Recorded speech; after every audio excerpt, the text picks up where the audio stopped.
Vamos seguir falando então sobre esse caso aí para a gente entender um pouco mais, né, o que está por trás da mente humana, o que mais pode ser dito, né, até o momento sobre alguma patologia que possa vir a ser identificada aí nos responsáveis, naqueles que são apontados, pelo menos até agora, pela polícia, como os culpados, né, pela morte do menino Henri. Nós convidamos aqui para o programa o psiquiatra forense Antônio José Essa, que está ao vivo conosco aqui na Rádio Bandeirantes. Doutor Antônio, seja bem-vindo aqui. Como vai o senhor? Tudo bem? Bom dia, muito obrigado pelo convite. Prazer em ouvi-los. E agora vê-los, né? Um rádio moderno vê também. O rádio moderno tem imagem aí. Estamos vendo o senhor aqui, né? E quem está acompanhando pelo youtube.com, pelo Facebook, também acompanha com imagens. Quem está no rádio vai nos ouvindo, que é o mais importante das suas explicações aqui para nós sobre as nossas perguntas em relação a esse caso, né? E também especificamente ao que pode ser dito, né, sobre possíveis motivações que tenham levado a essa tragédia. É claro que o senhor não conhece as provas, o senhor não está envolvido, o senhor está falando aqui como um especialista, mas com base, né, no histórico de casos que o senhor já acompanhou, dá para a gente pontuar alguma coisa, algum desvio de personalidade, algo que fica claro pelas versões que foram apresentadas e que o senhor acompanhou pela imprensa? Veja, Pedro, claro que a gente não pode fazer um diagnóstico total, porque falta o exame da pessoa. Mas tem um monte de indicativos que fazem a gente ficar um pouco de orelha em pé. O mundo está ficando de orelha em pé. Em psicopatologia, existe uma regra que fala: quanto mais raro um ato, mais sinal de anormalidade ele mostra. Então, é exatamente isto que está fazendo as pessoas ficarem indignadas. Por quê? Porque não é uma coisa normal a gente saber que uma mãe ou participa ativa ou passivamente do espancamento de um filho. E é isso que está deixando as pessoas indignadas. E o pior, o Agostinho acabou de falar, antes do rapaz que falou do trânsito, as pessoas não falam, acontecem as coisas e as pessoas não indicam o que está acontecendo. Veja, nós tivemos um caso de um médico que estuprava as próprias clientes e ninguém falava nada, até a hora que aparece alguma coisa. Neste caso está aparecendo a mesma coisa. Depois que apareceu tudo isso, uma das ex-namoradas do rapaz falou: olha, na verdade ele fazia isto também comigo e com a minha filha. E aí as coisas começam a aparecer. Mas as pessoas não falam por quê? Ou por não querer se meter, ou principalmente por medo. E aí, o medo que a gente tem faz com que esses indivíduos anormais continuem fazendo as coisas que eles fazem. Doutor Antônio, bom dia, obrigado por atender aqui o nosso convite. O senhor citou esse caso e comparou com o caso do ex-médico Abdelmaci. Naquele caso, os relatos que a gente ouviu das vítimas, que depois foram aparecendo, depois da primeira, né? Veio uma fileira de vítimas. Elas diziam basicamente que achavam que as histórias delas não seriam críveis, que as pessoas não... Porque elas não tinham provas, primeiro, e porque se tratava de um médico naquele momento renomado. Ninguém ia acreditar que o tão festejado Roger Abdelmaci pudesse cometer esse tipo de crime. O senhor acha que existe isso também? A posição da pessoa, no caso estamos falando aqui de um vereador, né? De um vereador que é uma autoridade. A posição do agressor, a importância que ele tem na sociedade pode também intimidar as vítimas? Pode, imagina, um vereador médico que se intitula Doutor Jairinho, sabe? Uma coisa que... Quem sou eu para falar mal desse homem? Esse homem de reputação ilibada na Câmara do Estado, da cidade. Então, as pessoas começam a ficar intimidadas de acordo com o peso social das pessoas. Aquela menina que andou matando os pais aqui em São Paulo, mesma coisa. Imagina, uma menina de boa família, como é que alguém pode acontecer um negócio desses? Então, as posições sociais fazem com que as pessoas se intimidem. Eu não vou falar de uma pessoa como um vereador do Rio de Janeiro. Doutor Essa, em relação ao trabalho da psiquiatria forense, né? Onde que ele se encaixa nesse caso? O que se costuma levantar? Quais são os laudos que podem aí ajudar nessa investigação? Como que funciona o trabalho do psiquiatra forense num caso como esse? Veja, a primeira parte é essa que nós estamos podendo fazer: coletar todos os dados possíveis que venham a ajudar a encaminhar um diagnóstico ou um pré-diagnóstico. Depois, vamos fazer o exame psiquiátrico das pessoas. Depois, se necessário for, na maioria das vezes a gente faz isso, pede testes psicológicos, como o teste de Rorschach, para completar e complementar o que a gente está fazendo, para poder chegar a algumas conclusões. Agora, nesse caso, as coisas estão ficando muito claras. Se você for começar por ele não tem muito o que discutir. Ele batia em namorada, ele tinha uma vida que mostrava que ele tinha uma agressividade aumentada. E numa das declarações de uma de suas ex-namoradas, ela mesma fala: ele falava para minha filha que a vida da sua mãe podia ser muito melhor sem você. E ele andou falando a mesma coisa agora, neste caso do Henry. E a mãe disse isso num WhatsApp para o ex-marido. Então, ele está razoavelmente simples. E todo mundo não está muito preocupado com ele. Por quê? Porque ele quase que caso encerrado. O que está deixando as pessoas muito incomodadas é a postura da mãe. Como é que uma mãe participa ativa ou passivamente de agressões contra o filho? Então, a gente aí começa a pensar que existe alguma coisa de errado, ou deve existir alguma coisa de errado numa moça que se permite a isso. Agora, esse tal de Dr. Jairinho, ele tem um poder de persuasão que é um negócio assustador, né? Porque ele vem no histórico, como o senhor falou. Então, ele conseguia intimidar ou induzir as pessoas que estavam com ele a se omitir, a concordar ou na melhor das hipóteses, se omitir diante das agressões que não eram tão veladas assim. Ouvindo as pessoas que conviveram com ele em algum momento, todas elas tinham noção maior ou menor do que ele vinha praticando. Agora, eu queria perguntar para o senhor o seguinte: como o senhor falou, vai ser feita uma análise, inclusive psiquiátrica, das pessoas que participaram de alguma forma desse crime. Quando a gente fala para as pessoas leigas, né, Pedro, que não é um caso de um criminoso apenas, mas de alguém que tem um distúrbio patológico, um doente, é um doente, né? As pessoas tendem a falar assim: não, já vão dizer que o cara é doente, né? Ele é bandido mesmo, tem que ficar preso na cadeia. Eu queria que o senhor falasse um pouco sobre isso, porque quando a perícia, a polícia identifica que alguém tem um distúrbio patológico e por isso cometeu um crime, uma série de crimes, isso não minimiza, isso não atenua as consequências que ele vai sofrer, né, doutor? Não diminui. A opinião pública tem a ideia de que a gente falando que você tem uma anormalidade ou uma doença mental, a tua vida está resolvida. E não é verdade. Não é verdade. Não vai abrandar coisa nenhuma. Só vai fazer com que seja aplicada uma sanção penal adequada. Por quê? Porque anormais não podem receber pena, eles devem receber uma sanção penal que se chama medida de segurança. A medida de segurança é uma medida protetiva da sociedade. Não deixa um indivíduo desses voltar para a sociedade tão cedo. Não deixa um indivíduo desses voltar para a sociedade enquanto estiver acontecendo seu mal. Então, é muito mais protetor da sociedade aplicar uma medida de segurança. Eu vou lhe dar um exemplo. A menina que matou os pais pegou 39 anos, cumpriu 12. Aquele rapaz que jogou a filha de cima do prédio e a então mulher dele, ele pegou 31 anos, cumpriu 11. A mulher pegou 26 anos, cumpriu 9. Tá todo mundo solto. Se fosse medida de segurança, não estavam soltos. Por quê? Porque a medida de segurança só vai cessar quando passar a sua patologia. Como a sua doença não vai passar, você vai ficar internado e a sociedade vai ficar protegida de você.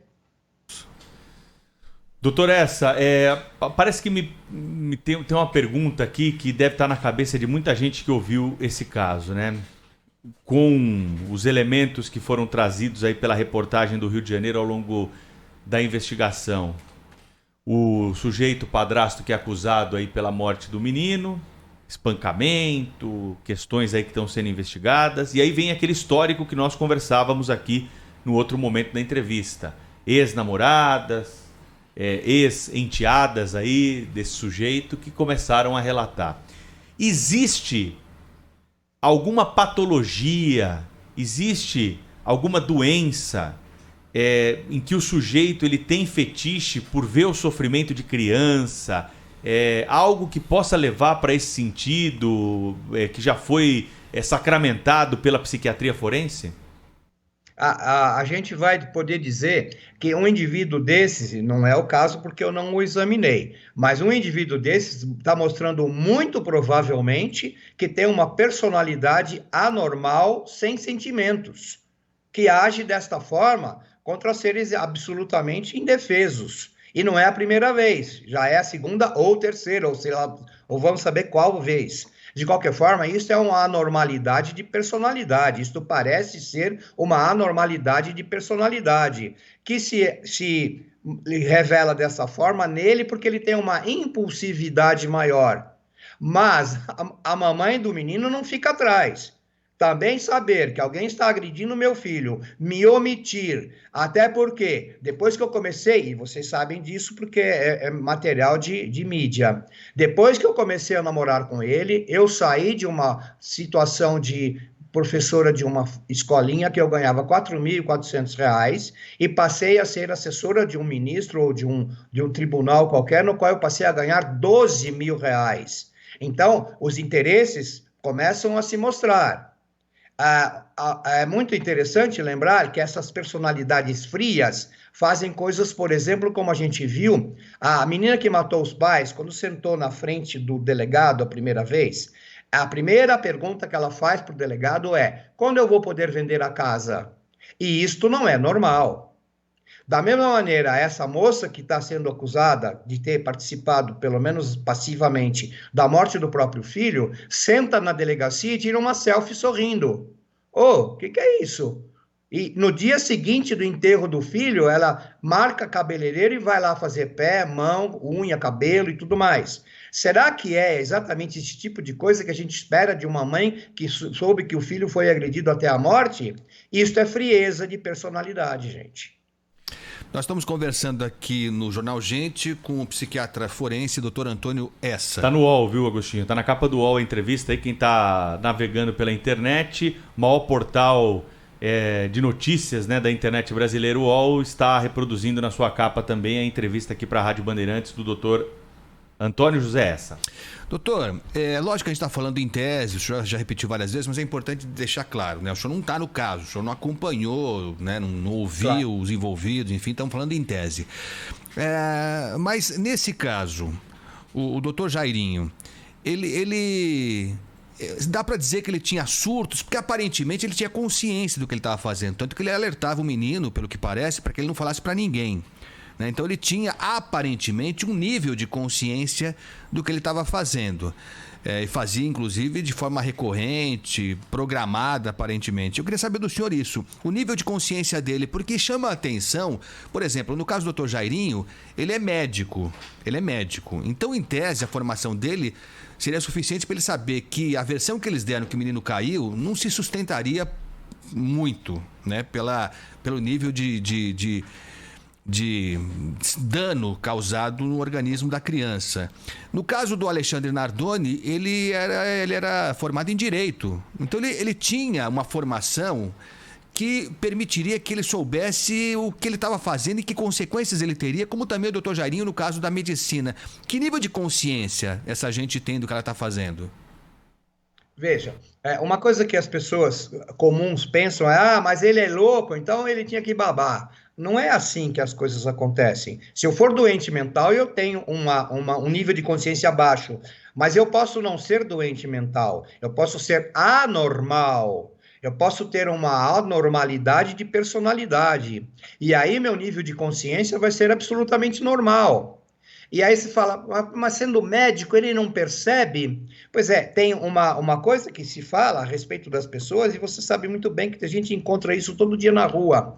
A onipotência e a certeza da impunidade que as pessoas têm fazem com que ela relaxe e me permita falar: vou te dar um cascudo, não faça assim, não faça assado, e inclusive dar os tais cascudos. Há uma declaração de uma das empregadas que o menino falava: não lava minha cabeça hoje porque está doendo, porque eu estou com dor de cabeça. E dores pelo corpo também. Quer dizer, não foi de uma hora para outra, o menino veio cronicamente sendo espancado. sabe? Porque tem total consciência. Se você for a outros crimes emblemáticos aqui da cidade, ou, por exemplo, de São Paulo, né? Que nossa facilidade de ter acesso a crimes de São Paulo, se você vai ver o maníaco do parque, tinha plena consciência do que fazia. Ele levava as moças conscientemente, as moças iam porque ele tinha uma boa conversa, e essas pessoas vão começando a achar que não vão ser impunes para sempre. Sabe? É a mesma coisa. Imagina eu sendo médico, eu sendo vereador do Rio de Janeiro, eu começo a achar que eu posso tudo. E ele achava que podia tudo e passou a vida podendo tudo, né? Ou podendo tudo entre aspas. Tá? Por quê? Porque ele fez o que ele bem entendeu com a outra namorada, ele fez o que bem entendeu com essa daí, ele agrada arrumando empregos bons, e aí as pessoas começam a ficar embevecidas por ele. E o que aconteceu também nessa família? As empregadas ficaram embevecidas e amedrontadas de enfrentá-lo. Quer dizer, todo mundo tem medo de mim, eu posso tudo. Ele, inclusive, quis usar, e aí veja a consciência, ele quis usar o fato dele ser médico e o fato dele ser vereador para fazer com que as coisas no IML andassem rápido ou andassem como ele queria. Mas, felizmente, ninguém entrou na conversa dele e fizeram como a coisa tinha que ser feita. E foi aí que a polícia suspeitou, né? Quando ficou sabendo dessa informação, falou, ih, tem alguma coisa estranha aqui, né? A polícia do Rio... Exatamente. A polícia Exatamente. É isso que acaba acontecendo. Agora me diz uma coisa... Doutor Essa, me diz uma coisa. É para quem tá ouvindo, né? E falou, convivo com tantas pessoas aí. Dá para saber se o sujeito tem essa normalidade? Existe indício que leva? Porque às vezes, numa atitude ali mais agressiva, num episódio isolado, não necessariamente a gente tem essa característica de anormalidade que o senhor destacou aqui. Esses sujeitos que apresentam esse tipo de patologia, de anormalidade, eles dão sinais, né? Há como prevenir crimes como esse da menina que matou os pais, do outro que jogou a menina pela janela, e nesse caso aí do Rio de Janeiro, do menino que acabou morrendo na casa da mãe com o padrasto? Exatamente, esse é o nosso da pessoa comum problema. Por quê? Porque as pessoas dão sinais. E aí eu perdoo, eu falo, ele estava nervoso, ele estava, nossa, sabe, ele tinha bebido um pouquinho, sempre tem uma justificativa para ele, e eu nunca levo isso em conta como um sinal. Agora, eu sempre brinco de falar, saltar de paraquedas a primeira vez não é o grande problema, o problema é saltar a segunda, porque aí eu já sei o que me espera. É a mesma coisa, você já deu um sinal uma vez que tem alguma coisa acontecendo errado. E você me dá o segundo sinal e eu continuo deixando você dar os tais sinais e continuo perdoando e continuo querendo entender. E as coisas acabam evoluindo e dando essa avalanche de acontecimentos desagradáveis. Doutor, que peso tem a circunstância? Porque estamos falando, o doutor Jairinho parece que é um caso clássico, vai entrar para aqueles clássicos das histórias de crime brasileiras, em que era um cidadão que já vinha demonstrando essa conduta dele já de longa data. Sendo cruel, mas demorou para acontecer essa tragédia, né? Pena que a gente teve que esperar a tragédia se consumar para que então esse perfil criminoso, patológico, doente fosse escancarado. Foi uma pena mesmo, podia ter sido evitada claramente essa morte. Mas qual é o peso que a circunstância tem? Porque eu estou lembrando aqui, o senhor citou algumas vezes o caso da Suzane von Richthofen, né? Uma menina bem nascida, tinha tudo, não precisaria, né? Tecnicamente não tinha nada que a obrigasse a tentar ter mais condições financeiras do que ela já tinha mesmo, né, com os pais vivos. Mas aí dizem que a chegada dos irmãos Cravinhos, o namoro dela, conspirou.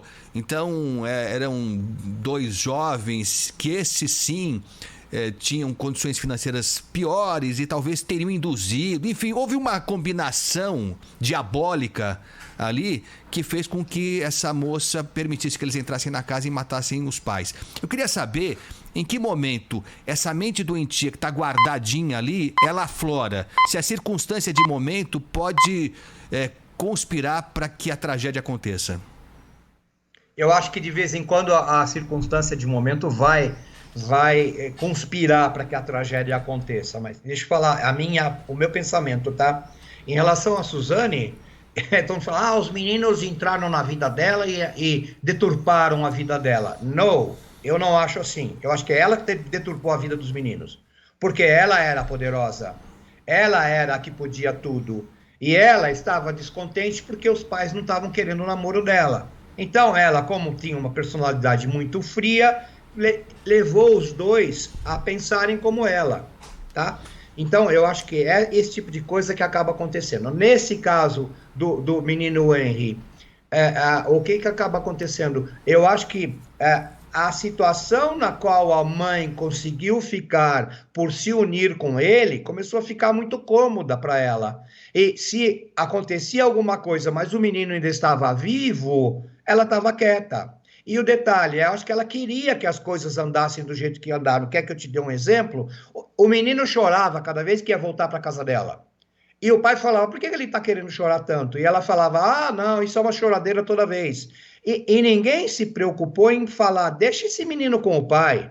Por quê? Porque nunca se quer tirar o poder da mãe, o mando na relação da mãe. Por quê? Porque mãe sempre é boa, né? De repente tem mães que não são tão boas.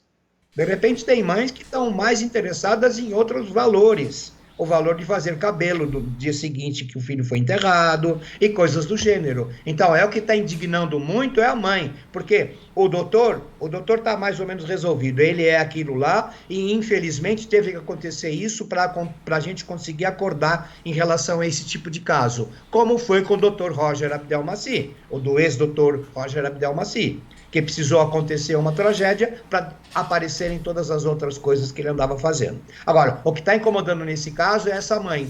Esta mãe não teve uma atitude de proteção do filho. E tinha uma muito simples, deixa com o pai. Não.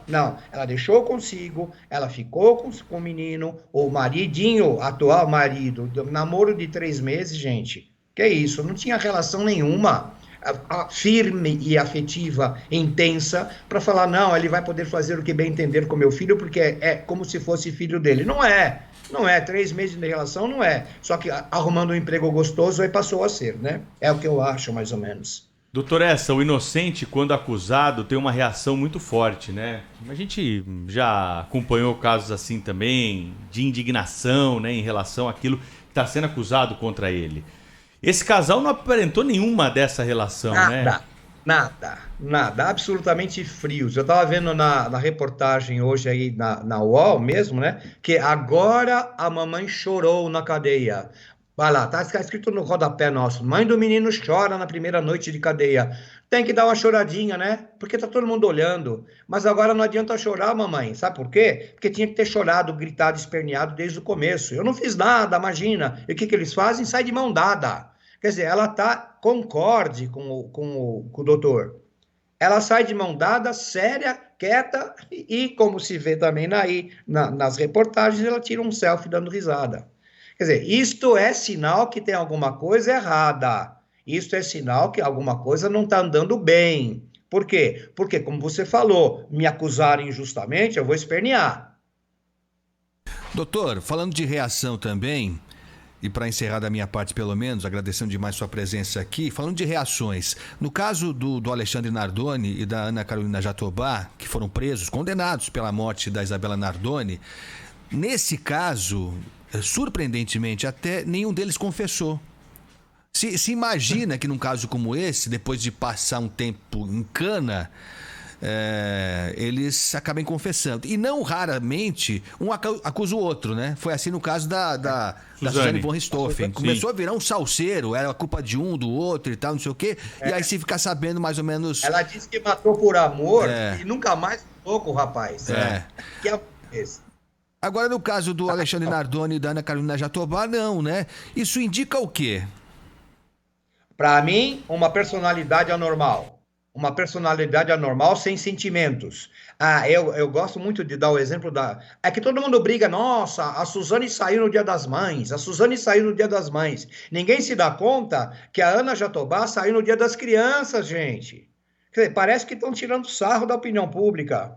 Sabe, ela sai no Dia da Criança e ela ainda falou para assistente social do presídio, ainda bem que eu estou saindo, estava na hora, porque eu sou inocente, eu não fiz nada. Quando todo mundo sabe que ela participou ativamente.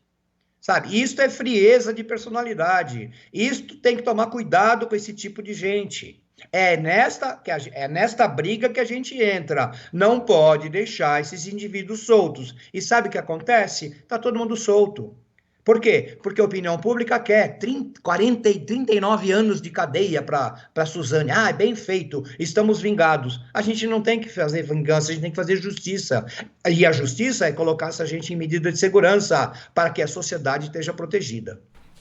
Eu quero muito agradecer a presença hoje aqui no Jornal Gente, da Rádio Bandeirantes, do médico, professor de psiquiatria forense, Antônio José Essa. Ele foi seu professor, né, Pedro? Foi meu professor lá na FMU. Doutor professor... Essa, era bom aluno, não, Pedro? Era. Se não...